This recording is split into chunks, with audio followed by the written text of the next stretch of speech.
반갑습니다. 네, 안녕하세요. 네. 맞이 자판기. 네. 아무도 궁금하지 않아야 하지만 꼭 알아야 되는 이야기. 네.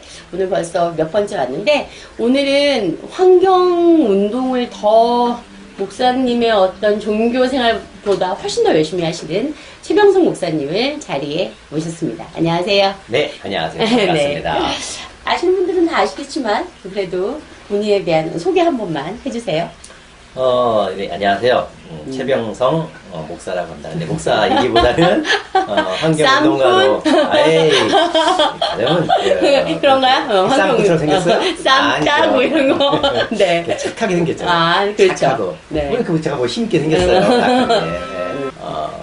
그 환경운동을 네. 지금 한 21년째? 21년이나 하셨어요? 네. 전혀 이렇게 생각지도 않았던 기회에 환경운동을 시작하게 돼가지고요. 네, 네. 혹시 영월 서강의 한반도 지형 아세요? 알죠, 알죠. 우리나라 강이 흘러가는데 우리나라 네. 지도를 닮은 곳. 네, 맞아요. 그게 제가 99년 12월 달에 처음 발견한 거거든요. 아, 목사님이 발견하신 거예요. 그래서 오. 유명하게 됐죠. 네. 이게 서강, 강원도 영월 서강인데 네. 제가 영월 서강에 살았고 아. 그 서강의 영월 군수가 쓰레기 매립장을 만들겠다고 해서 설마 거기다가? 예, 그래서 그 네. 강을 지켜내기 위해서 네. 영월 군수하고 신나게 싸우다가 네. 영월 군수 꿈에 내가 나오고 네. 내 꿈에 영월 군수가 나와서 꿈에서도 싸울 만큼 그런 와중에 네.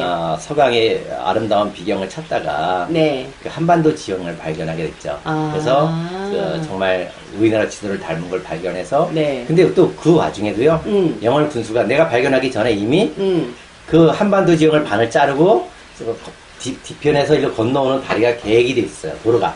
아니, 그러니까 그게 한반도 지형이라는 걸 이미 알고 있었는데. 아니 아무도 몰랐죠. 아. 아무도 몰랐기에 그거를 네. 반 자르고 넘어오는 도로 계획이 다 나 있는 거예요. 그 다음에 그 뒤편까지는 이미 도로가 다 나 있었어요. 이미 인가가 나와 있는 걸 네. 그러면 막으신 거네요. 네, 그러니까 안 된다 그러니까 영월 군수나 네. 그러면 영월 군청 담당자들이나 그까지 지형 하나가 뭔데 그런 거예요. 그래서 그걸 억지로 싸워갖고 지켜냈어. 네. 그러니까 지금 어떻게 돼? 영월을 군을 먹여 살리고 있잖아요. 그러니까요. 그거 보러 사람이 네. 정말 많이 가고 영월군 하면 그 사진이 제일 네. 앞에 뜨거든요. 그래서 그게 국가문화재 네.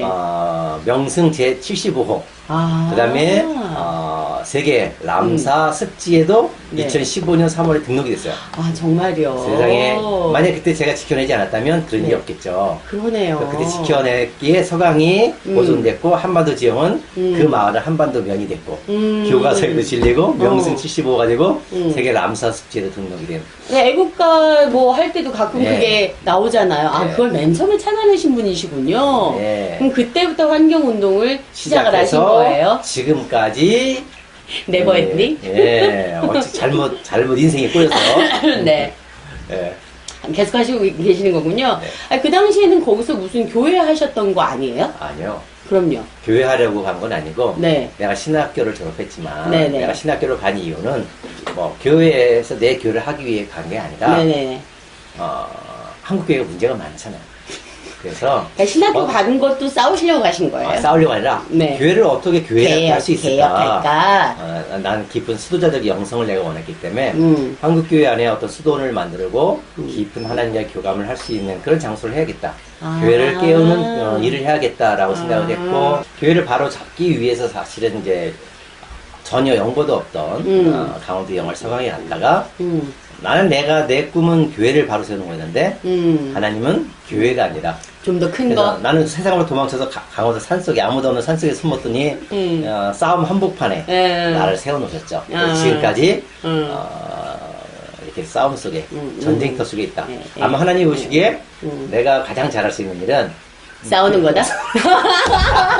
그거보다 세상을 지켜내는 거다. 싸우는 게 아니라 환경을 지키는 일. 세상을 지켜내는 일이다. 그래서 그러셨겠죠. 지금까지 이렇게 네. 해오지 않았나라고 네. 생각이 들어요. 지금 목사님을 저희가 잘 알고 있는 거는 저도 이제 저는 거기 강원도 말씀하시는 것보다는 MB 정부 시대 때 4대강에서 유명했고 그리고 그 다음에는 유명했어요? 유명했죠. 제가 알 정도면 유명하셨던 거죠. 그리고 시멘트. 네. 시멘트가 각종 쓰레기와 방사능 그 폐기물들과 뒤섞어서 아주 번지르르하게 아파트가 들어선다.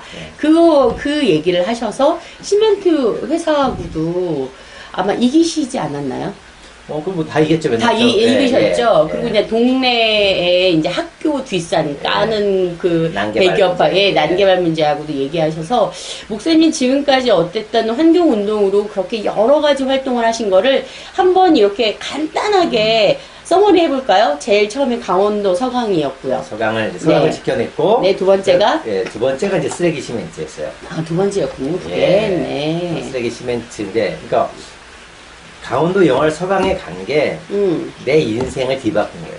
그렇죠. 왜냐면 거기에서 강을 지켜냈잖아요. 네네네. 근데 그 마을에 바로 쌍용 시멘트, 현대 시멘트, 아시아 시멘트가 바로 인근에다 있어. 강원도에? 그래서 그러다 보니까 네. 늘 시멘트 공장의 냄새를 맡았고 아. 그 길 앞을 지나가면 시멘트 공장에 폐타이어가 산더미처럼 쌓인 거를 봤지. 그래서 저 폐타이어가 왜 그러니까 시멘트 공장에 웬 타이어? 왜 타이어? 그래서 그때가 한참 동강 싸울 때였어요. 네. 동강으로 시끄러울 때였거든. 네, 동강 때문에. 맞아요. 그래서 마침 그때 이제 저희 집에 동강댐을 지키기 위해서 중앙에 있는 환경단체 간부들이 다 우리 집에 잤거든. 내가 그래서 그 사람들을 물어봤어요. 네. 시멘트 공장에 쓰레기 폐타이어가 쌓였는데 그 문제 없어요? 그랬더니 와래. 환경부 권장사항이에요. 환경부에서 폐타이어 버리지 말고 시멘트에 네. 섞어서 써라. 근데 우리가 일상적으로 생각할 때는 되게 안 좋은 물질이, 유해 물질이 많을 것 같잖아요. 그러니까 일반 사람들이 상식에 그 폐타이어로 시멘트를 만들면 나쁘다라고 생각할 텐데 네. 환경부 담당자 아니 환경 운동하는 사람들이 네. 환경부 권장사항이라면서 아무 문제 의식을 갖지 않고 있다는 거야. 아, 몰랐나 보다. 그러니까 저도 이제 시간이 갖고 수강을 지켜냈고 동강이 네. 끝났고 네. 한 2, 3년이 지난 다음에 네. 이제 쓰레기 시멘트 문제를 제가 이제 하기 시작을 한 거였죠. 그게 이제 2006년부터 2006년부터 이제 하게 됐는데 대법원에서 완전히 이기신 게 언제였죠? 시멘트? 시멘트는 대법원까지 가지는 않았고 회사에서 왜 고발했잖아요. 시멘트 회사에서. 고발했는데 네. 검사가 이제 경찰을 만나서는 서울 수서경찰서에서 조사받으러 올라가더라고요. 네. 그래 네. 나 집이 안양인데 나 수서까지 못 가. 안양으로 이첩해줘 그랬더니 그래서 안양으로 이첩해줬어요? 안양으로 이첩해 왔어요. 네. 그래서 안양 경찰서 가서 이제 무슨 팀이더라?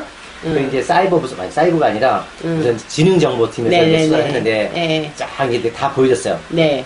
자료들을 이제 수사를 며칠 동안 하면서 자료들을 하나하나 까서 보여주다 보니까 나를 수사하던 형사가 뭐라고 하냐면 목사님 이 정도라면 감사원데 지금 아니 그 환경부에서 국정감사 국회에서 하지 네네. 수많은 자료들이 나와. 그러니까 이 정도라면 이건 문제 있지 않을까요? 이거는 간단한 문제가 아닌데요. 이거 제가 캐볼게요. 아니 목사님을 캐기 위해 했던 경찰이 도움을 주는 방향 바뀌었군요. 이건 오히려 이거는 뭔가 커넥션이 있을 거다. 이거는 아무리 봐도 냄새가 난다.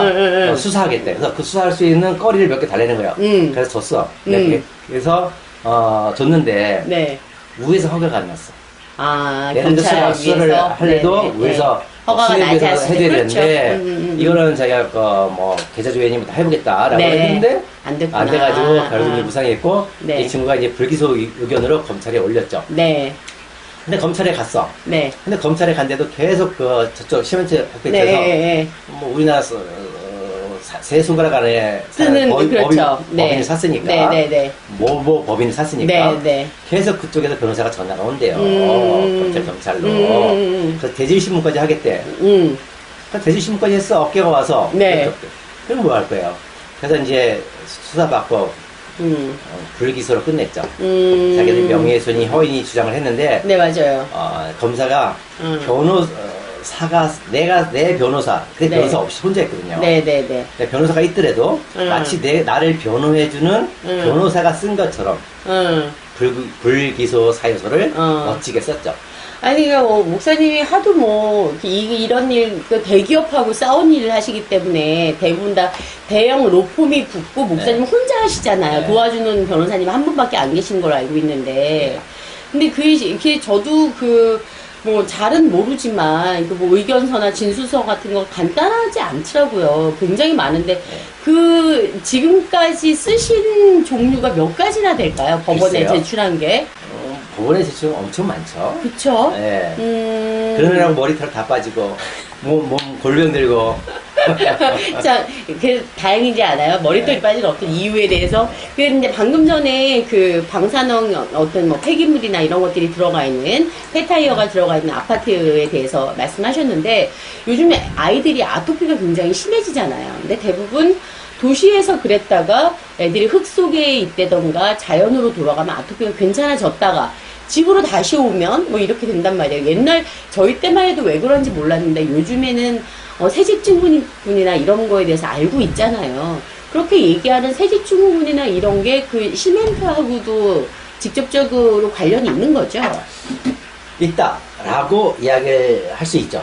시멘트 업계는 아니라고 얘기하는 거고. 그러니까 검찰에도 이렇게 이야기한 거예요. 시멘트가 아토피 원인이란 증거가 없는데 자꾸 쓰레기 시멘트가 아토피 원인이다라고 주장한다. 그래서 허위이기 때문에 명예훼손이다라고 고소를 한 거예요. 근데 검찰이 뭐라고 정리했냐면 담당 검사가 시멘트가 아토피 원인이라고 하는 증거가 없듯이 시멘트가 아토피 원인이 아니라는 증거도 없다. 그래서 허위가 아니다. 라고 했는데 네. 아니라는 증거가 없는 게 아니라 있어요. 많은 의대 교수들, 네. 피부학과 교수들, 네. 많은 의사들이 시멘트에 포함된 크롬이라는 성분이 네. 아토피의 원인이다. 네. 아토피를 앓고 있는 아이들을 첩보 검사하면 네네네. 제일 반응이 나오는 게 뭐냐면 크롬이야.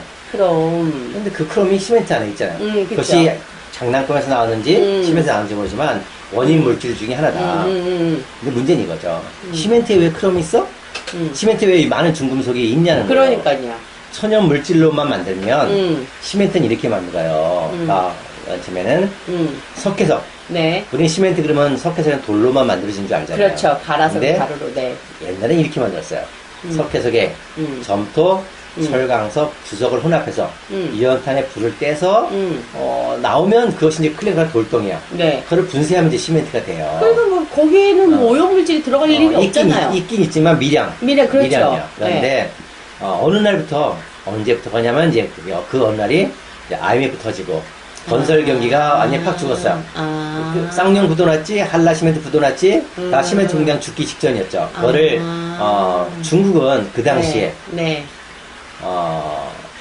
천 몇백 개가 되는 시멘트 공장이 있는데 그 중에 절반을 품질 검사를 통해서 폐기시켜버렸어요. 그래서 시멘트를 정화했는데 우리는 그 당시에 어떻게 해요? 망해가는 회사를 쓰레기로 위해서. 연명하는 거예요. 그래서 쓰레기로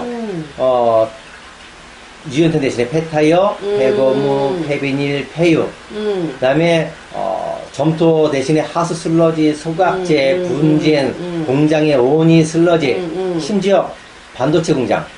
반도체 공장에서는 심지어 삼성 같은 경우는 자기들이 사용하는 화학물질 공개 안 하잖아요. 안 하죠. 왜? 워낙 유해하니까. 그렇죠. 그러니까 끊임없이 백혈병과 암 환자들이 발생하고 있잖아요. 그렇죠. 근데 거기에서 발생하는 슬러지가 얼마나 많아? 엄청 많죠. 엄청 많죠. 근데 그 슬러지가 안전할까라는 거예요.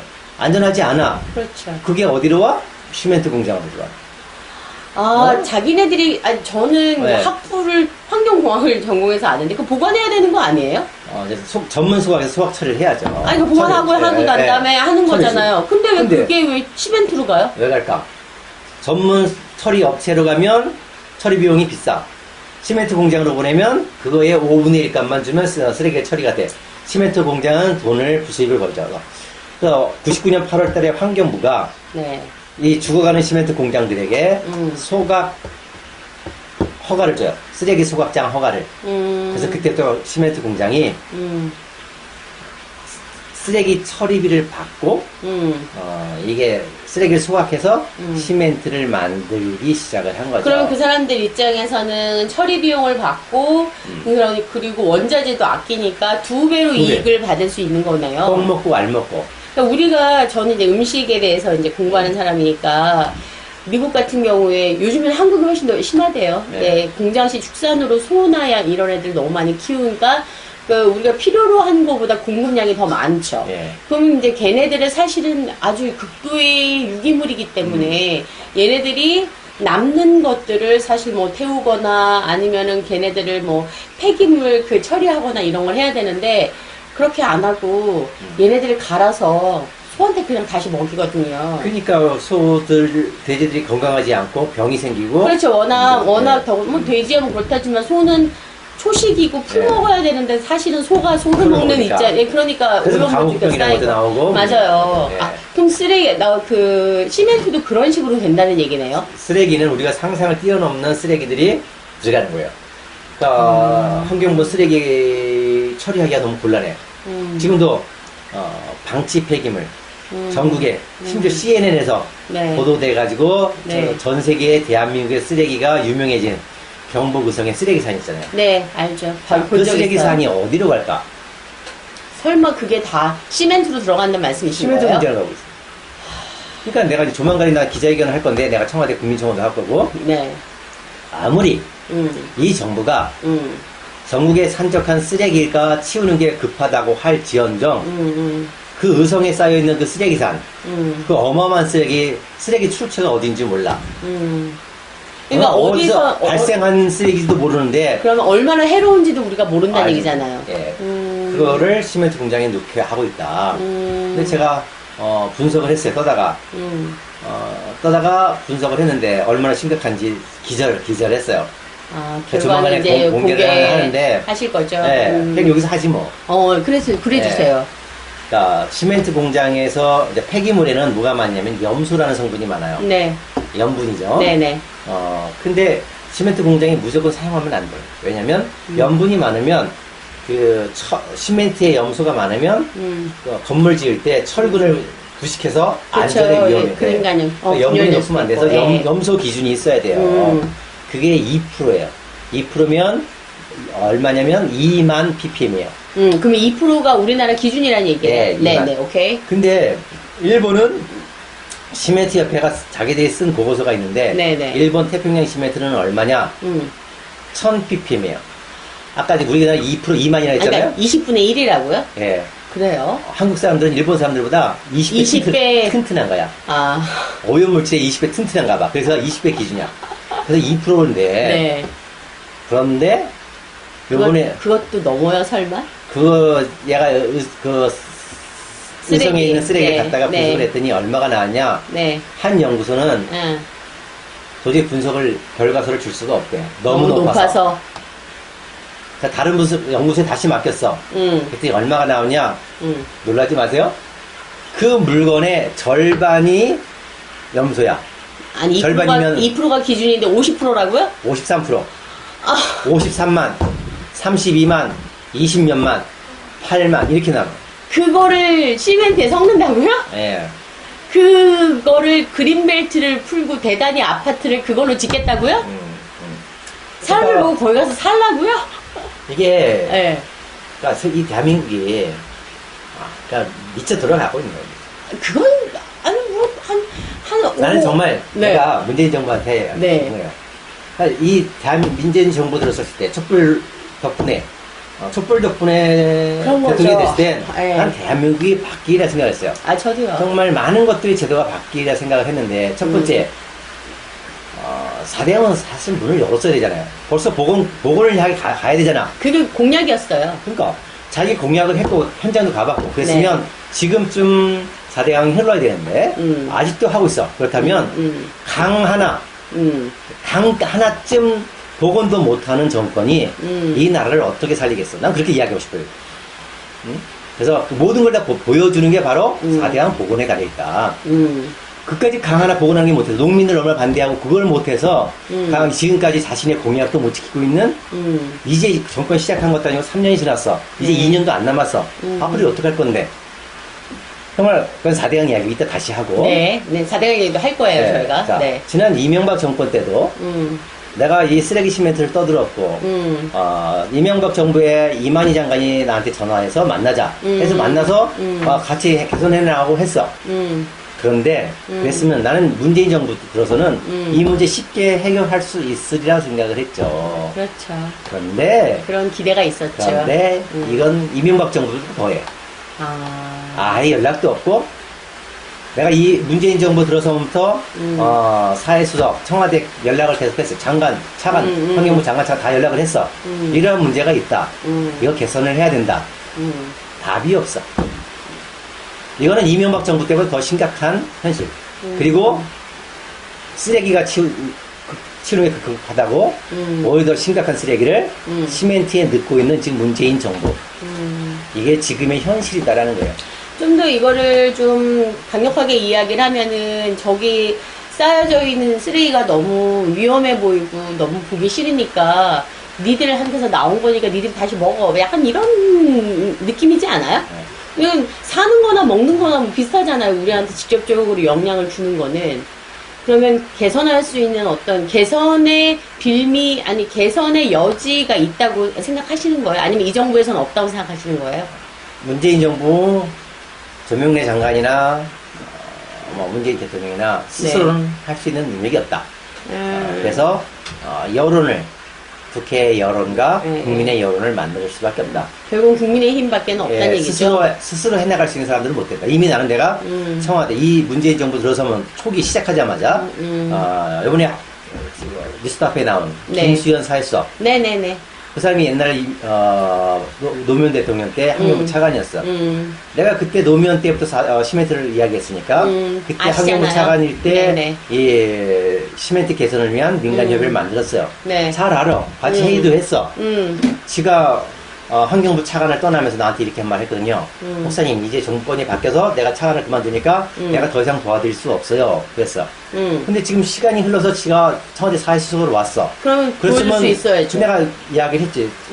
전달했어요. 밑에 비서관한테. 이래 문제가 있다. 이거 개선하자 했더니 답이 없어. 연락이 없어. 근데 그건 차오치고 그 친구가 4대강을 막았잖아요. 네. 4대강 보건도. 네. 이런 정권이니까 정말 이 정권에 뭘 기대할 수 있을까? 방법은 국민에게 이걸 좀 더 알리고 국민들에게 여론을 만들고 또 다른 촛불을 드는 방법밖에 없다. 환경을 보호하기 위한. 그래서 이게 이렇게 이제 이걸 보시는 분들한테 이야기하기 쉽기는 그러니까 이제 시멘트가 뭘로 만들어져요? 뭔가 쓰레기로 만들어져. 그러니까요. 우리가 쓰고 버리는 생활 쓰레기 정도가 아니라 온갖 훨씬 더 위험한 쓰레기, 공장에서 나오는 쓰레기들로 파는 거, 안 파는 거 다 섞어서 태우고 난 재, 밖에서 불을 떼는 정도가 아니라 그냥 태우고 난 재가 시멘트다. 그러다 보니까 시멘트 안에 발암물질과 유해 중금속이 많아. 그러니까 그 시멘트 만든 집이 건강해요? 건강하지 않지. 왜냐면 그 안에서 계속 기체 같은 게 나온단 말이야. 이렇게 비 오는 날 같은 경우에는 더 심하거든요. 그래서 결국은 시멘트가 우리 인체에 나쁘고 아파트라는 게 옛날에 없던 게 아니잖아요. 그렇죠. 1950년, 60년대 다 옛날부터 있었죠. 시작해왔는데 이렇게 아이들이 아토피가 급증하게 된 거는 바로 이렇게 99년 이후 쓰레기로 사용이 급증하면서 쓰레기로 아파트가 만들어지면서 이렇게 문제가 심각해진 것이 아니냐라고 저는 생각을 하는 거죠. 그럴 수밖에 없는 게 저희 나이 또래 제 친구들도 아파트에 있었던 애들이 있었는데 저희 나이 또래는 아토피라는 얘기를 저는 듣지 못하고 컸어요. 그런데 저희 또래 애들이 아이를 키우면서 아토피라는 말을 얘기를 했으니까 아까 목사님 말씀하신 것처럼 1990년대 이후, 그 이후부터 벌써 이 아토피에 대한 얘기가 들렸던 것 같아요. 네, 시멘트라는 거는 시멘트 자체만으로도 나빠요. 그러니까 시멘트 물질이란 그 소각을 해서 나온 재잖아요, 사실은요. 네, 그렇죠. 그러니까 시멘트라는 것 자체가 나빠, 인체. 그런데 그렇죠. 왜 써요? 가장 값이 싸, 가장 단단해. 그래서 고층을 올리기, 현대 건축물을 짓기 위해 가장 좋으니까 시멘트라는 걸 사용해요. 혈의에 의해서. 그런데 일본에서 이런 조사한 결과가 있어요. 한 초등학교에서 콘크리트 건축물이었다가 목조 건축물로 바꿨어요. 그래서 그 두 개를 비교했어. 콘크리트 건축물일 때는 아이들이 난폭성이 높고 잘 싸우고 결석률이 높고 집중력이 떨어지고 학습 능력이 떨어졌어요. 목조일 때 벌써 애들이 근데 바뀐다는 목조일로 얘기죠. 바뀌니까 아이들이 난폭성이 사라지고 집중력이 높아지고 학습 능력이 올라요. 그러니까 시멘트 건물과 목조 건물 다 차이가 있거든요. 그런데 그 나쁜 쓰레기 시멘트인데도 거기다가 쓰레기까지 만든다. 집어넣으니까. 그러면 이들이 이야기하는 게 이거야. 맨 처음에 환경부가 내가 문제 제기하니까 시멘트에 중금속이 없대요. 아이 설마. 쓰레기 만들 왜 없어? 그래서 그거를 딱 증명하니까 이제는 뭐라고 말을 바꿨냐면 맨 처음에는 쓰레기로 만들어도 시멘트에 중금속이 없다 했다가 이제 뭘로 말을 바꿨냐면 중금속이 많아도 인체에 해가 없대요? 굳으면 안전하대요. 우리 밥 먹는 숟가락. 네네. 뭘로 만들어요? 크롬, 니켈로 만들어요. 그렇죠. 네. 크롬과 니켈이 인체 유해하잖아요. 네. 그런데 그걸 네. 굳으면 안전하니까 숟가락을 만들어 밥을 먹듯이 시멘트에 중금속이 많아도 네. 굳으면 안전합니다. 라는 거예요. 그런데 네. 말이 돼? 말이 안 되죠. 숟가락은 완전 물질이에요. 네, 맞아요. 물에다 물 스며들어요? 물 안 스며들어요? 안 묻죠. 원진이 묻어요? 손 안 묻어. 예, 예. 그러니까 밥을 먹잖아요. 네네. 시멘트를 만지면 가루가 나와. 네, 맞아요. 여기다 물을 담그면 물을 스며들어요. 네. 한번 토론회가 있었어요. 토론회, 이제 시멘트 토론회가 있었어요. 네. 근데 내가 그 논리를 어떻게 깰까 하다가 자려고 딱 누웠는데 번뜩 아이디어가 떠오른 거야. 뭐였어요? 아, 시멘트 숟가락을 만들자. 저 지금 방금 그 생각했어요. 예, 예. 쓰레기 시멘트 숟가락을 만들자. 그래갖고 이제 맨 처음에 석고에 본을 떠서 시멘트를 직접 넣었어. 만드셨어요? 그랬더니 석고 본을 마른 다음에 띄니까 부러지더라고. 아. 그래서 어떻게 만들었냐면 다시 스티로폴. 스티로폴 파고 다 숟가락을 넣어서 만들었어요. 그리고 이제 토론의 날 네. 숟가락을 가져갔죠. 내 가방에 뭘 가져갔을까? 내가 밥을 먹는 니켈 숟가락. 그다음에 쓰레기 시멘트로 만든 숟가락. 그다음에 쇠 망치. 서울에 나가는 사람이 가방에 쇠 망치 들고 왜냐면 이 숟가락하고 시멘트 숟가락하고 그래서 한번 내가 딱 해보셔야 이렇게 되니까. 내 옆에 시멘트 옆에 전무 그다음에 그 옆에 네. 환경부 과장이 앉아 있었거든요. 그래서 우리 전무님 오늘 과장 그 뭐야 내가 쓰레기로 시멘트 만들어 숟가락 만들었는데 밥 먹을려? 그랬더니 반말 못하잖아요. 그렇죠. 가방에서 숟가락과 망치를 꺼내가지고 내가 밥을 먹는 숟가락을 3번을 내리쳤어요. 깨질까 안 깨질까? 안 깨지죠. 밥 먹는 깨져요. 건데. 네. 살짝 휘었을 뿐이야. 네. 그걸 다시 망치로 시멘트 숟가락 한 방을 내리쳤어요. 딱 한 방에 산산박살로. 그렇죠. 이렇게 굳으면 안전하다? 말이 안 돼요. 근데 그게 시멘트 협회 홈페이지에 그렇게 떠 있는데 토시 하나 안 틀리고 그게 또 어디 써 있는지 알아요? 설마 정부기관이 환경부 홈페이지에. 아, 진짜. 환경부 보도자료 홈페이지에 똑같은 말이 그대로 떠 있는 거예요. 이게 환경부가 아니라 시멘트 재벌의 하수인인 환경부. 그냥 홍보직이죠. 아니 그러면 진짜 그날 니네들 그렇게 안전하다고 하면 시멘트 숟가락으로 밥을 먹을 수 있어야 되지 않느냐. 그런 그 말씀도 하셨겠지만 그러면 일단 예, 그 얘기는 좀 더 근데 지금 이 얘기도 끝나지 않은 얘기잖아요. 네. 계속 그거 가지고 싸우고 계시는 거니까 그 다음이 지금 4대강이잖아요. 4대강은 어린애들도 다 알거든요. 그 4대강이 MB가 한 가장 실책이라고 이야기를 하고 있고 또 그쪽에서는 자기네들이 제일 잘한 거라고 이야기를 하고 있고 4대강 공사를 함으로 인해서 뭐 농민들에게 안정적인 농수를 뭐 공급할 수 있다, 뭐 환경을 개선할 수 있다 그런 식으로 국민들을 기만했잖아요. 4대강 가장 큰 폐해는 뭘까요? 강.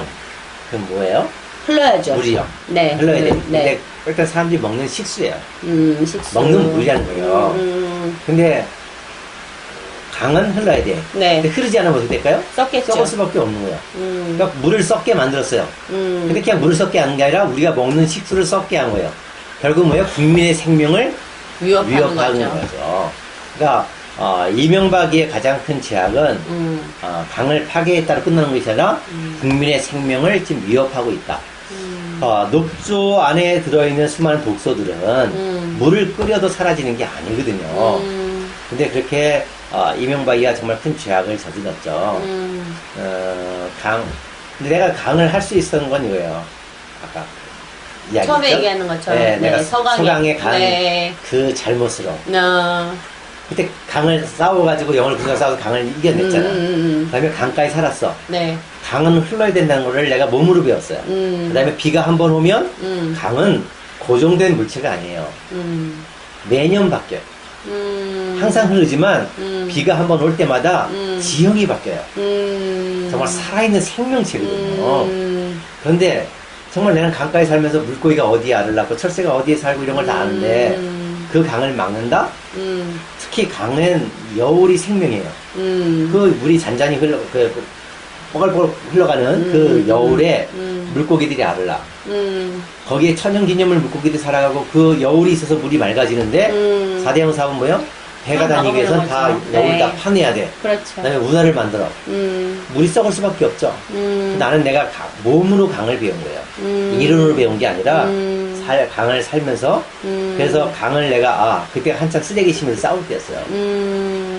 그때가 국회 국정감사를 통해서 감사까지 끌어내서 이제 쓰레기 시멘트를 종지부 찍을 수 있었던 2009년이었는데 이명박이가 등장하면서 4대강 사업 한반도 대운하가 터졌죠. 맞아. 그래서 쓰레기 시멘트가 저 뒤로 감춰지고 4대강 얘기가. 네, 저도 시멘트는 다시 할 수 있지만 강은 한번 파괴되면 복원이 어려우니까. 때문에 이것도 해야겠다 싶어서 그동안 내가 깨달은 강을 지키기 위해서 나서게 된 거죠. 그래서 이제 내가 눈으로 보고 배운 것과 그다음에 정부 자료를 모아서 공부하고 각종 책들을 공부하고 해서 또 현장을 정말 4대강 한강, 금강, 영산강, 낙동강 그 현장들을 직접 다 현장을 가셨죠? 수없이 다니고 사진 찍고 해서 기사들을 써냈고 책을 2권 써냈고 강연을 전국 다니면서 강연을 하셨죠. 예. 했죠. 그런데 그래서 굉장히 많은 국민들의 관심을 끌어내기는 했지만 여전히 4대강은 복원되고 있지 않다는 거. 그렇죠. 네. 아니, 지금 요즘에 인천에서 수돗물에 왜 깔따구 그 벌레가 나오잖아요. 네. 관련이 있을까요? 글쎄요, 뭐, 있다 없다라고 뭐 확답을 할 얘기할 수는 없겠지만. 그냥 뉴스가 그냥 제목만 봤는데. 네, 그러셨구나. 내용 자세히 안 보고. 네네네. 근데 깔따구가 옛날에 이렇게 안 많았어요. 그렇게까지 안 많았죠. 그러니까 강이 흐름을 잃어버리고 강이 막히고 온 강마다 다 썩다 보니까 한강이고 뭐가 온 강에 그러니까 옛날 지금 4대강 이명박이가 4대강 사업을 한 한강 제일 상류인 바이누급이 여주에 거기는 사람들이 걷고 싶은 강가였어요. 네. 아주 예쁜 강가였거든요. 네. 그걸 다 파고 댐을 세워서 물을 막았어. 제일 거기 그 여울에 그 아름다운 강가 맑은 물이 상류부터 썩었어요. 그러니까 옛날에 이명박이 4대강 사업하기 전에는 한여름에도 우리가 수돗물 쓸 때 악취라는 걸 거의 몰랐어요. 그렇죠. 근데 지금은 툭 하면 악취가 나잖아. 서울이고 경기도 수도권에. 뭐, 대구도 그렇죠. 네, 그래서 이게 정말 심각한 물의 위협을 가지고 있다. 그러니까 강이 막히니까 여주 이런 데 가면요. 저녁이 되면 사람들이 다니지를 못해. 냄새 때문에? 날벌레들 때문에. 날벌레가 말도 못하게. 강이 흐름을 잃어버리니까. 그런 강이 흐름을 잃고 정치되니까 날벌레들이 기승을 부리고 있는 거죠. 아니, 외국의 저기 환경학자들은 이번에 코로나 바이러스도 물론 얘네들이 안전하게 살아갈 수 있는 야생동물, 숙주, 그러니까 인간한테는 병이 되지만 걔네들한테는 아무 문제가 없는데 그 숙주들을 죽임으로 인해서 얘네들 갈 곳 없는 애들이 인간을 이제 공격을 하기 공격이 아니죠. 얘네들은 살 곳을 찾는 거죠. 그런 것처럼 이게 점점 더 환경이 파괴가 되니까 벌레들이 갈 데가 없어서 코로나 바이러스 이후에는 사실 해충과의 전쟁이 될 거라는 얘기를 벌써 굉장히 많이 하고 있어요. 그러니까 갈 곳이 없다기보다 네. 환경이 나빠지니까 네. 그 해충들이 살 환경이 더 좋아진 거지. 아, 더 해충들은. 네, 그렇게 된 거고. 제가 문재인 대통령에게 딱 한마디 하고 싶어요. 문재인 정권에게.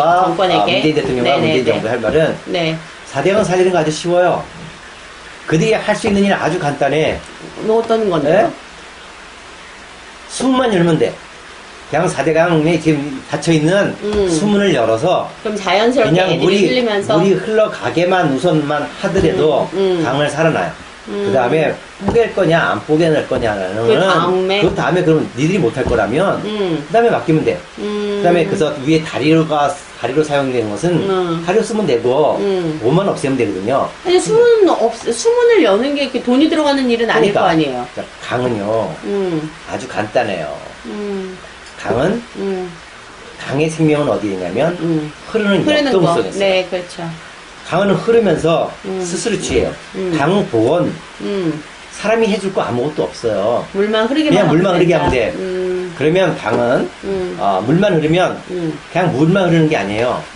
그냥 강가에 있는 버드나무 씨앗이랑 같이 다 물속에 따라 흘러가. 흙도 같이 흘러가고 모래도 흘러가고 그러다 보면 지가 큰 비가 오면 모래를 쓸어다가 자기가 모래를 쌓을 곳은 모래를 쌓아. 죽을 만들고 그 다음에 나무를 심을 곳은 나무를 심어요. 단 5년이면 멋진 습지로 살아나.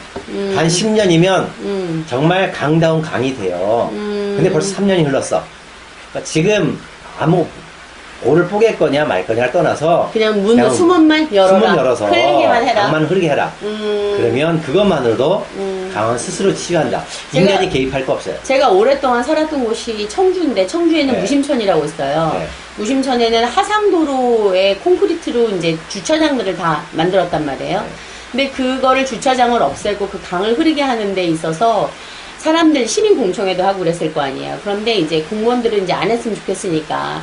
그래서 이거를 안 하면 된다, 안 하는 게 시민들한테 더 이롭다라고 얘기했던 게 다 하상주차장에 대한 얘기를 했었어요.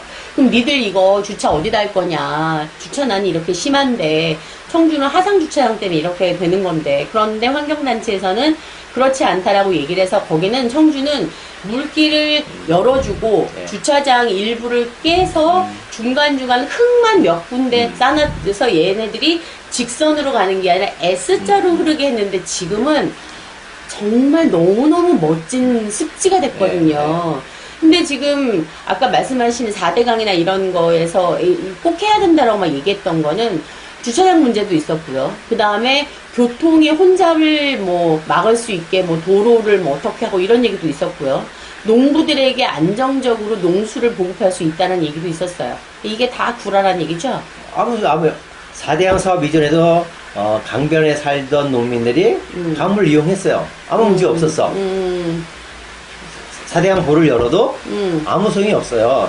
치수장에 치수를 4대강 속에 물이 많이 약간 올려둔 것 뿐이야. 그럼 어떻게 해요? 수위가 내려가면 관만 연결하면 돼, 밑으로. 그거는 어려움이 하나도 없는 거예요. 단지 이제 4대강에 물이 많아지니까 저 금강이나 이런 때 그 수박 농사를 하는 사람도 있어요. 겨울에 물이 많아지니까 어떻게 될까요? 그 지하수를 퍼가지고 그 겨울에도 물을 뿌려가지고 보온을 해서 수박하는 사람인데 그거는 일부 아주 소수의 농민들에서 이야기잖아요. 그거는 정부가 해결할 수 있는 건 아주 간단해. 그렇죠. 겨우 그것 때문에 뭐 볼을 못 열어? 이건 무책임한 무능한 정도로 말하는 거지. 그래서 간단히 말해서 네. 아까도 말씀드린 것처럼 4대강을 살리는 데는 사람이 개입할 수 있는 것이 특별히 많지 않다. 수문만 열면 된다. 수문만 열고 강이 스스로 치유하게끔만 해주면 된다. 그 다음에 보호 처리 문제는 차후에 논의를 해도 된다라는 거거든요. 근데 그거마저 못하고 있는 이 정부는 정말 그래서 내가 요번에 이걸 보면서 문재인 정부를 기대하지 않는 거는 강도 하나 살리지 못하는 정부는 대한민국에 안고 있는 수많은 적폐들을 과연 해결할 수 있는 능력도 있어? 이미 4대강을 복원해야 된다는 국민 여론 지지가 굉장히 높았어요. 있죠. 네. 국민의 지지가 높은 것도 못하고 있는데 그렇죠. 지지가 안 되는 거는. 지지가 안 되고 찬반이 심각한 문제를 어떻게 하겠어? 이런 눈치나 보는 무능한 정부가. 그래서 정말 너무 안타깝다. 기자회견은 언제 하실 거예요? 조만간에 소비자단체들하고 지금 준비는 하고 계세요? 해야겠다. 소비자단체하고 그저께도 소비자단체하고 제가 강의하고 왔는데 그러면 소비자단체하고 함께 해가지고 나 혼자 하는 것보다는 시멘트 해결하는 문제는 이거예요. 쓰레기 시멘트 해결은 우리가 물건을 살 때 내가 고르잖아요. 선택할 수 있는 권한이 있어, 소비자가. 시멘트만은 유일하게 소비자가 선택할 수 있는 권한이 없어. 없죠. 건설업자가 자기들이 아무거나 갖다 쓰면 그걸로 끝인 거예요. 그렇죠. 그래서 시멘트가 쓰레기로 만들어졌는지 아닌지 품질 등급제를 실시하게 하고 소비자가 그거를 선택할 수 있는 권한을 갖게 하는 소비자의 권리를 보호하는 방법을 찾아야겠다. 그래서 그 소비자 단체와 함께 그 일을 추진하려고 하죠. 지금 그러면 목사님 가장 크게 주력으로 해서 일하고 계시는 게 하나는 쓰레기 시멘트 문제, 4대강 보건 문제. 그런데 4대강 보건 문제는 그렇게 어렵게 들리지는 않네요. 수문을 열어서 그건 강만 간단해요. 흐르기만 하면 되는 거니까. 그건 내가 어떻게 보장하냐면 이거예요. 제가 환경운동 시작한 게 뭐라 그랬죠? 21년, 서강, 예.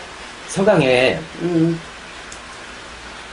내가 살 때 그 아름다운 영월 선돌이라고 했어요. 관광지 중에 영월의 비영 중에 하나가 선돌이야. 네. 선돌이 서강인데 네.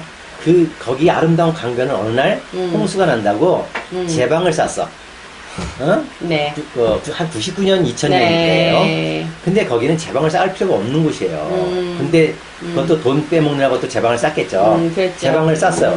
2001년 제방이 완성이 됐어요.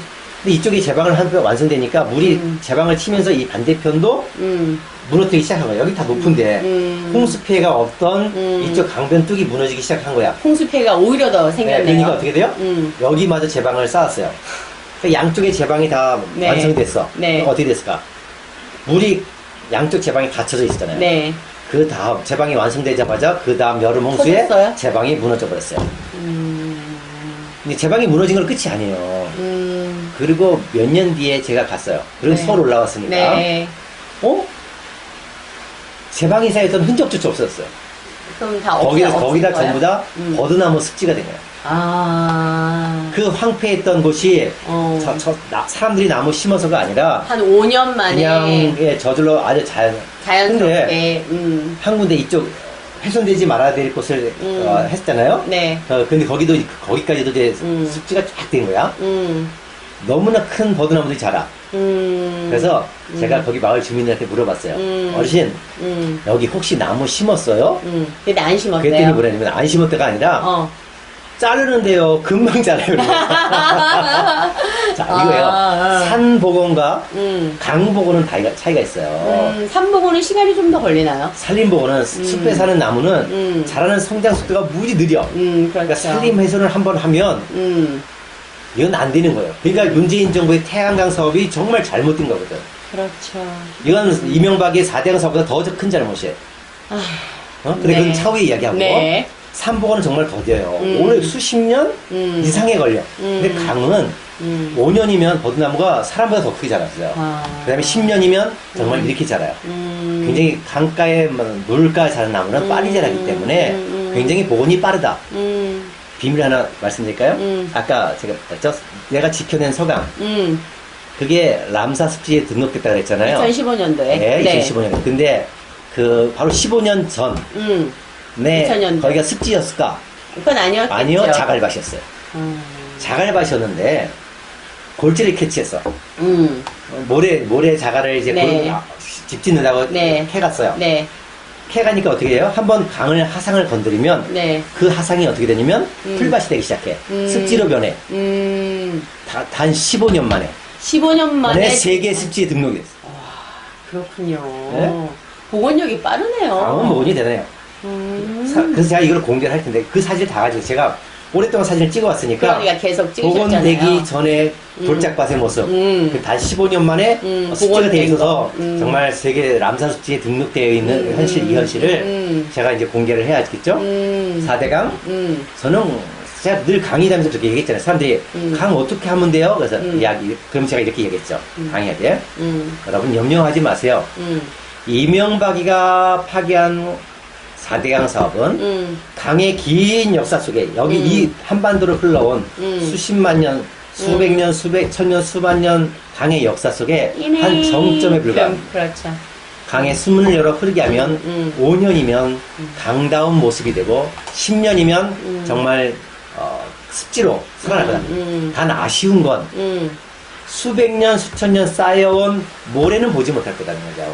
그거는 그렇죠. 오랜 시간 쌓인 거기 때문에 그렇죠. 제가 이전에 곳곳에 군데군데 쌓여있는 모래는 볼 수 있겠지만 그냥 옛날처럼은 많은 모래는 보지 못하지만 그러나 강다운, 첫째는 물이 맑아질 거고 강다운 강으로 복원됩니다. 5년이면 강다움이 되고 그 다음에 10년이면 멋진 강으로 변해 있을 거다. 그래서 문재인 정부가 간단하다 할 수 있는 거.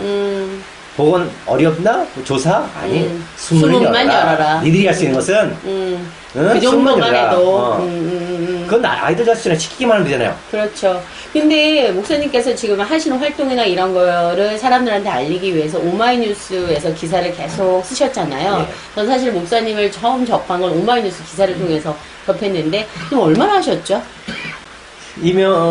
오마이뉴스 쓰기 전에 미디어다운 블로그 썼죠. 네, 블로그를 하셨죠. 이게 2006년 쓰레기 시멘트 하면서부터니까. 네, 그래서 블로그를 2006년서부터 블로그를 시작했고, 시작해서 2007년에 미디어다운 블로그 기자상 대상을 받았고, 그 다음에 2009년도에 이명박이가 4대강 사업을 터뜨리면서, 그때 이명박이 등장하면서 미디어다움에 블로그라는 게 죽어버렸죠. 왜냐면 그때 블로그가 있으면 미드다운도 탄압이 올 수 있으니까 아, 그래서 아예 그래서 없앴구나. 그거가 까십거리 연예 기사가 커졌고 사회 기사가 죽어버린 바람에 아무 영향력이 없어졌으니까 고민하고 있던 참에 마침 오마이뉴스 제안이 들어와서 오마이뉴스로 전향을 했죠. 이 오마이뉴스 기사 중에서도 거기에 뭐 다른 저기 시민 기자들도 있고 그러는데 목사님 뉴스가 사실은 굉장히 영향력이 커요. 사람들도 엄청 많이 보고 댓글도 항상 많이 달리거든요. 네. 그런데도 뭔가 이렇게 막 미친 듯이 광풍적으로 이슈는 아직 안 되는 거는 다들 어떤 뭐 이런 거를 복원하기 위해서는 엄청난 돈이 든다. 이런 걸 하기 위해서는 내 재산에 직접적으로 피해가 된다. 뭐 내가 이 아파트를 하기 위해서 어떻게 했는데 이 아파트가 그렇다는 걸 인정하고 싶지 않은 약간 그런 게 있을 수도 있을 것 같은데 사람들의 관심을 좀 더 이렇게 끌 수 있게 하기 위해서 뭔가 새로운 일을 하시려고 하시는 건 없으세요? 그래서 요즘 사람들의 대세인 유튜브 이런 식으로 시작을 네. 했습니다. 아직은 본격적인 건 아니고 소개 영상만 처음 찍었죠. 소개 영상만 처음 찍었고 유튜브를 통해서 오마이뉴스를 통해서는 다시 이제 연재를 시작해서 최병성의 리포트 통해서 임대를 다시 시작해 나가고 네. 그런 난개발을 했잖아요. 그렇죠. 사실은 제가 용인에 내려가서 사는 바람에 잘못 먹혀가지고 난개발을 이렇게 해서 지난 한 6년을 맨날 검찰 재판하셨죠. 검사님께서 제가 얼마나 잘못을 많이 했는지 징역 5년을라는 큰 선물을 주셔가지고 아니 그러니까요. 환경보호 하는데 징역 5년 저 깜짝 놀랐잖아요. 또 이명박 정부의 그 국정농단한 국정원장도 징역 5년 구형. 그러니까 내가 같은 얼마나 죄값이잖아요. 그만큼의 레벨이라는 거. 그렇죠, 그렇죠. 그런데 네. 판사가 이제 무죄를 했죠. 네, 대법원까지 네, 무죄가 네, 나와서 네. 다 이제 끝냈고 이제 정리가 돼서 이제는 정말 중요한 우리 아이들의 네, 미래. 건강과 미래를 위해서 쓰레기 시멘트 다시 시작해야 되죠. 그래서 이제 유튜브 최병성의 리포트라는 걸 시작하고 유튜브를 통해서 최병성의 심층 르포라는 유튜브도 시작을 합니다. 그래서 많은 분들이 좀 보셔야 될 것 같아요. 왜냐면 지금까지 얘기하시는 것들이 저는 이제 목사님하고 개인적으로도 알고 이제 뭐 SNS도 계속 뭐 열심히 보기도 하고 기사 나오면 제일 먼저 보고 막 이러니까 그렇지만 잘 몰라요. 네. 사람들이 이 정도의 문제까지인지는 잘 모르거든요. 전문가도 몰라요. 이 문제는 그러니까 환경 전문가들도 시멘트라는 거는 사대강 문제는 사실 간단해요. 다른 수문만 사람들은 열면 되니까. 그거는 강이 흐르면 되는 거고 네. 그거는 공학적인 게 아니잖아요. 네, 그렇죠. 네, 그 무지 간단한 문제야. 네, 그러니까 네, 네. 내가 환경 전공하지 않은 이 목사가 사대강 사업에 대해서 제일 많이 글을 썼고 그다음에 책을 2권 썼고 강연을 제일 많이 하셨죠. 있잖아요. 네. 간단한 문제거든. 네, 네. 생태학적으로 공학적으로. 근데 시멘트 문제는 화학적이고 굉장히 복잡해. 그러니까 전문가들도 몰라요. 전문가도 아주 없어요. 그러니까 오죽하면 KBS 출연 유신 PD가 나한테 와서 물어봤어요. 그래서 가르쳐줬어요. 그랬더니 건설기술연구원에 들어갔어요. 우리나라 최고의 연구원인 건설기술연구원에 들어가서 관련 박사한테 물어봤대요. 폐타이어 들어간 시멘트가 뭐가 유해입니까? 그러니까 그 박사 왈 폐타이어 들어간 시멘트가 뭐가 유해요? 밖에서 불을 떼는 것 뿐인데요. 그러더래요. 저한테 바로 전화가 왔어요. 목사님, 폐타이어가 시멘트 안에 들어갑니까? 밖에서 불을 떼는 겁니까? 건설기술연구원에 들어서 물어봤더니 이러이러하던데요. 내가 뭐라고 대답을 했을까요? 글쎄요. 그게 바로 대한민국의 현실입니다. 전문가도 모르는 거. 시멘트 공장은 굉장히 폐쇄적이야. 아무나 들어갈 수가 없어. 자기들끼리만 알아. 그러니까 아무도 몰라. 비밀이 많다는 네. 건 그만큼 위험하다는 얘기니까. 근데 제가 정말 우연한 기회에 알게 됐고 파헤친 거잖아요. 맞아요. 그래서 이건 너무나 전문 지식이기 때문에 사람들이 들어도 잘 이해를 못해. 근데 더 중요한 건 아파트는 건강보다 사람들이 뭘 먼저 생각해요? 돈이야. 돈이죠. 대출 받아서 8억 주고 아파트 샀는데 그게 얼마가 됐어? 1년 만에 16억이 됐어.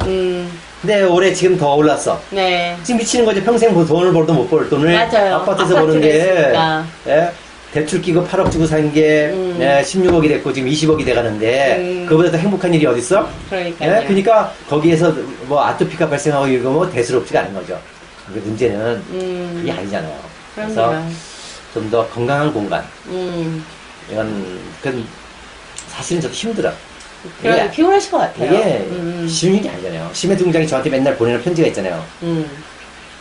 허위 사실을 유포하면 고발 조치. 그걸 그다음에 아직도 보내요? 손해배상 청구하겠습니다. 그리고 네. 고발까지 했었잖아요. 그렇죠. 근데 이게 재벌이잖아요. 상대방은 돈이 많아. 예? 1년 매출이 얼만데요. 그렇죠. 일본에서 쓰레기 수입해온 것만으로 얼마를 버는데, 몇백억을 버는데. 그렇죠. 참, 일본 폐기물이 한국으로 많이 들어온다면서요. 예. 그건 좀 더 이야기하고요. 아, 네.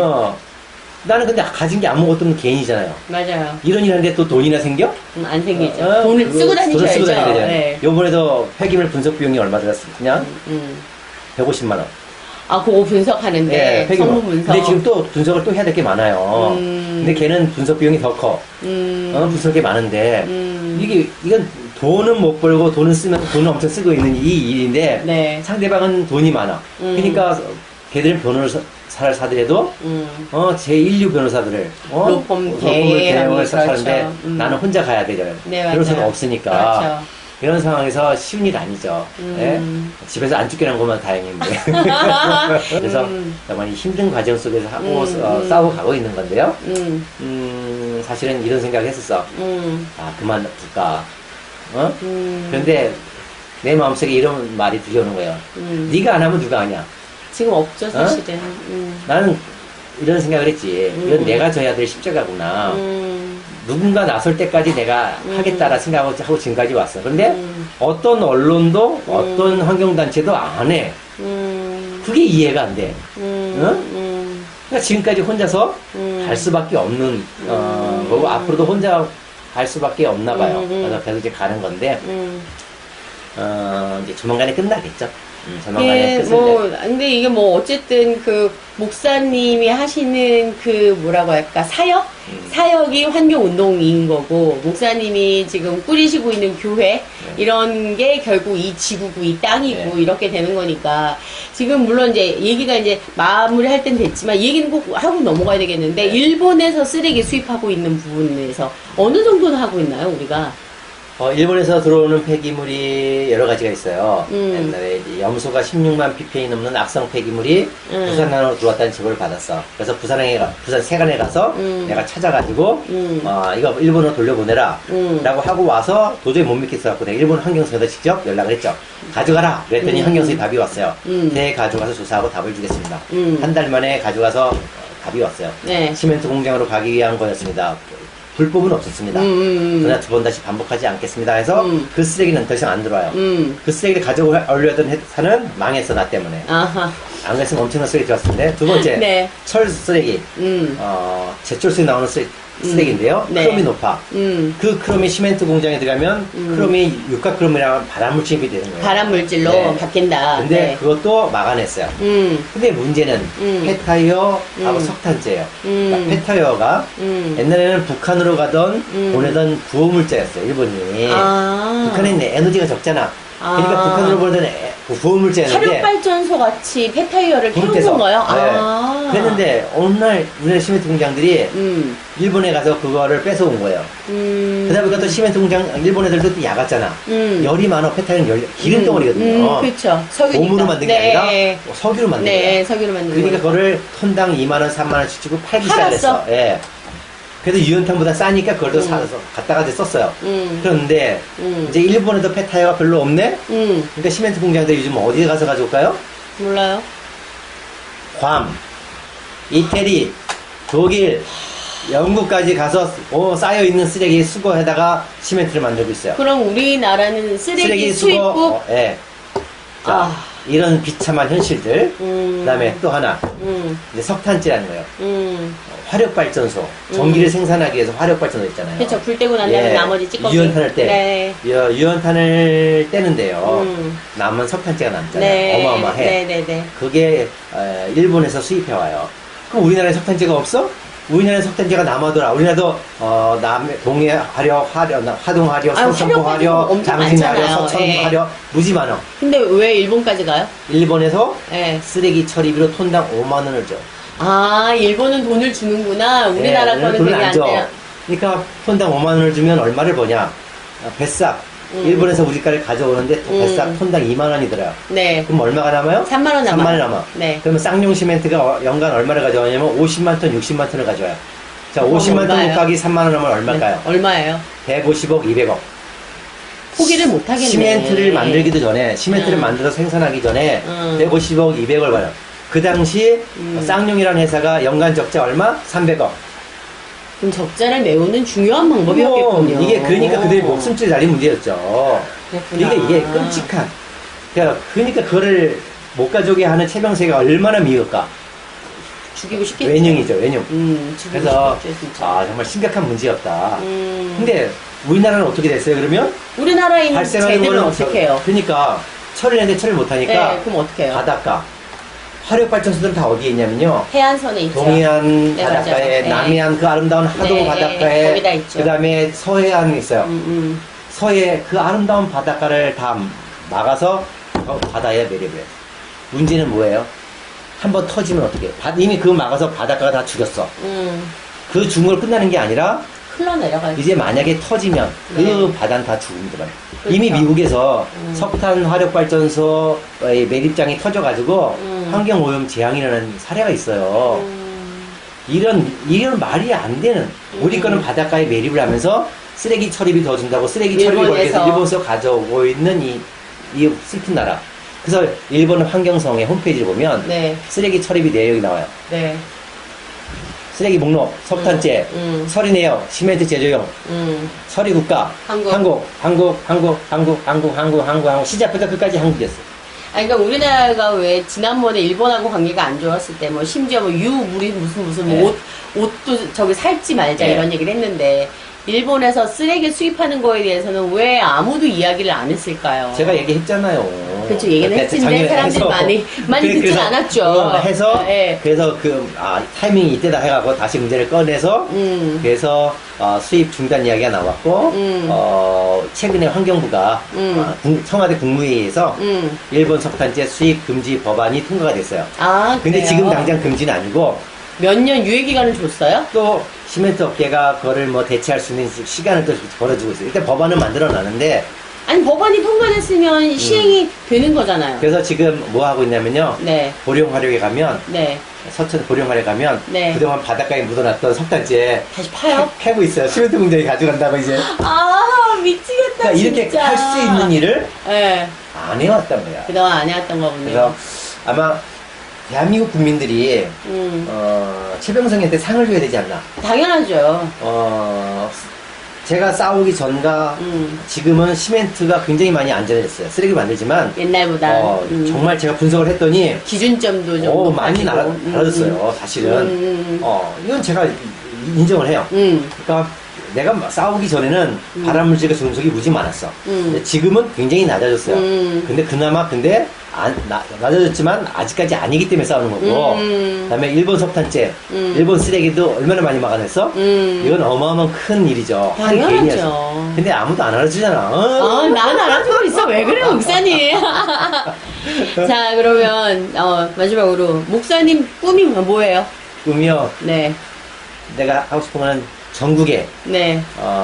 정말 난개발 파괴돼가는 이 국토의 현장들을 좀 더 기준 있게 개발할 수 있는 이런 체계적인 나라가 됐으면 좋겠다. 그래서 전국의 개발에 관한 기준을 만들어내는 것도 좀 하고 싶고, 그다음에 그래서 다양한 제일 하고 싶은 꿈. 내가 가장 하고 싶은 건 딱 하나 있어요 지금. 뭐예요? 새만금을 열자. 사람들이 지금 4대강을 이야기해. 듣기만 해도 설레이는데요. 그거는. 그런데 4대강을 열어야 한다는 사람들이 새만금을 얘기를 안 해. 얘기를 안 하죠. 4대강 숨을 열면 4대강이 살아나는 것처럼 네. 새만금을 막은 바다를 열면 바다가 살아나. 그렇죠, 그렇죠. 근데 왜 바다 얘기를 안 해요? 이명박이를 욕을 하면서 강을 파괴한 사람이 누구예요? 이명박이에요. 근데 새만금을 파괴한 사람이 누구예요? 김대중 정권이라서 그런 거 아닌가요? 노태우가 시작했고 결정적인 건 김대중 대통령이에요. 근데 마지막 막은 건 노무현이야. 그렇죠. 예? 그래서 말을 안 하는 거예요. 아무도 안 해. 그러나 분명한 것은요. 4대강에 숨을 열면 강이 살아나듯이 새만금을 열면 바다도 살아난다. 지금 새만금이 얼마나 심각하냐. 서천에서 부안까지만 군산 요까지만 바다가 죽은 게 아니에요. 그러니까 여기서 갯벌들도 다 죽었더라고요. 이렇게 죽었어요. 여기 새만금을 한 34km 여기만 죽은 게 아니라 옛날에 이렇게 파도가 밀려오면 네네. 바다 물결이 이렇게 안으로 들어왔어요. 새만금을 들어왔어요. 네. 여기를 방파제를 막았어. 네. 밀려 들어오던 바다 물길이 어떻게 돼요? 다른 밑에 데로 부안 아래, 네. 그다음에 서천 네. 위로 네. 물길이 퍼져가. 네. 그럼 어떻게 될까? 미세 뻘, 네. 아주 미세한 뻘들이 이 부안 바다로 서천 바다로 퍼져가요. 네. 그럼 미세 옛날에는 뻘에 사람이 서도 뻘이 안 들어갔어. 네. 근데 지금은 새가 백로가 걸어도 백로발이 이만큼씩 빠져. 늪처럼 예. 바뀌는군요. 그럼 어떻게 돼요? 음. 생명이 살 수 없어. 그렇죠. 방파제를 막으면 새만금 안에만 바다가 죽은 게 아니라 위아래로 다 위아래 바다가 죽어가고 다 있다. 죽어 생명이 살 수 없는 죽음의 바다로 변하고 있어요. 그래서 내 소원 하나, 마지막 소원 하나, 새만금을 살리자. 살리는 것. 내가 이놈의 난개발만 안 했으면 새만금을 해서 새만금 이야기 했을 텐데, 그래서 조만간에 8월 말에 8월 29, 30, 30일 날 새만금 문화제가 열려요. 아, 네네. 새만금을 살리자는 네네네. 그날 제가 29, 30일 날 갑니다. 그래서 홍성담 작가하고 네네. 생명 특구도 하기로 돼 있어요. 그래서 여러분 많이 관심 가져주시고 그래야 새만금에 되겠네요. 관심 가져주시고 동참해 주시면 좋겠다. 그래서 4대강은 열게 돼 있습니다. 네, 어차피. 네, 네. 근데 새만금은 너무 관심이 없다. 그래서 관심을 좀 바다가 갖자. 새만금에 관심을 가져서 바다를 살렸으면 좋겠다. 그리고 지금 대한민국에 바다다운 바다가 없어요. 바다마다 전부 갯벌을 다 막았어. 그래서 바다 그러면 물만 많다고 바다가 아니에요. 살아있는 생명체랑 같이 공존할 수 있는 땅. 그래서 갯벌들을 좀 보존할 수 그렇죠. 있었으면 좋겠다. 네. 갯벌은 1, 2년에 만들어지는 게 아니잖아요. 그 맨 처음에 제가 그 목사님 강연 들었을 때 굉장히 감동스러웠던 부분이 그 구약성서에 있었던 보시기에 좋았다. 네. 에스겔서 40장 9장, 그러니까 창세기 1장 네. 30절은 보시기 하나님이 참 좋았다 그랬잖아요. 그러니까 있는 하나님 보시기에 그대로. 좋았다 그랬어. 그리고 너희가 이 땅을 지키라고 했거든요. 네. 그러면 기독교인이라면 아니 난 말이 안 되는 게 이거예요. 많은 사람들이 목사가 왜 이런 일을 하니? 교회 안 하고 목사가 해야 할 일 아닌가요? 목사가 해야 되는 거잖아요. 목사가 그렇죠. 하나님이 네. 창조하셨다 그랬고 창조주 하나님 믿는다면 네. 하나님이 지키라고 했으면 당연히 목사가 환경을 지키는 일은 하나님의 명령을 순종하는 일이에요. 맞습니다. 근데 교회인들이 이 일을 안 해. 아파하는 파괴돼가는 이 환경 현장에 가면 교회는 없어. 교회는 워낙 네. 신도시가 생긴다고 하면 제일 먼저 세워지는 게 교회예요. 그 다음에 아파트, 상가 이런 거거든요. 그러니까 교회가 네. 좀 깨어났으면 좋겠다. 네. 그래서 변화들이 오겠죠. 오겠죠? 네, 그러니까 네. 저는 다른 건 믿지 않지만 사람들은 믿어요. 네. 그러니까 일반인들이 분명히 관심을 갖고 애정을 가질 거라고 생각을 합니다. 아까 조금 전에 얘기했죠. 네네. 창세기 1장 30절 보시셨던 거 말고 네. 에스겔서 40장 9절에 보면 에스겔, 네. 강은 흘러야 된다는 말이 나와 있습니다. 아, 이미 구약 성경에 이 강이 흘러 들어감으로써 바다가 건강해지고 강이 맑아진다고 구약 성경에 써 있어요. 그럼 이미 지금 목사님은 지금 정말 철저하게 목회를 하고 계시는 거네요. 예. 그래서 에스겔서 40장에 딱 이건 뭐예요? 4대강을 열고 새만금을 열라는 말씀이 써 있는 있는 거죠. 거죠. 예. 그러니까요. 새강금, 동진강, 만경강 막혀 있어요. 앞으로 거기 문재인 정부가 또 앞으로 22조 더 퍼서 새만금, 태양강을 하고 뭐하고 미친 짓 한다 그러잖아요. 그렇죠. 그게 아니라 문재인 정부가 할 것은 이 누덜누덜한 그 정말 그린벨트를 파괴하고 이런 누덜누덜한 그린뉴들이 아니라 새만금을 살리는 진짜 그러면 누덜누덜한 네. 느낌인데. 새만금만 살아나면요. 네. 일자리가 얼마나 많이 말하지 아세요? 그럼요, 당연하죠. 그냥 호미 하나만 들면 바구니 하나 들고 호미 하나만 들고 나가면 아이들을 대학교를 보낼 수 있는 맞아요. 수많은 일자리가 살아난다는 거예요. 그러니까요. 그래서 정말 이런 좋은 일자리가 좋은 산업이 생기니까 정말 이런 정말 그린뉴들 얼마나 좋아. 엄한데 돈 쓰지 말고 예. 정말 가성비 좋은데 예. 예, 사람들이 좀 쓸 수 있도록 예. 깨어날 수 있도록. 그 강과 바다만 살려도 문재인 정부는 성공하는 정부다. 그러니까요. 정부도 살고 우리도 살고 다들 좀 기도 좀 하고 열심히 목사님 활동에 관심을 좀 가져야 될 것 같습니다. 이게 아무도 궁금해하지 않는 이야기라고 얘기했는데 이거 너무 궁금한 이야기라서 깜짝 놀랐어요. 알겠습니다. 오늘 정말 감사드리고요. 몸이 진짜 100개라도 부족하신데 건강 챙기셔야 되는 거 알죠? 네, 알겠습니다. 네, 알겠습니다. 다음에 또 한 번 더 뵙도록 하겠습니다. 고맙습니다. 네, 수고하셨습니다. 감사합니다. 고맙습니다.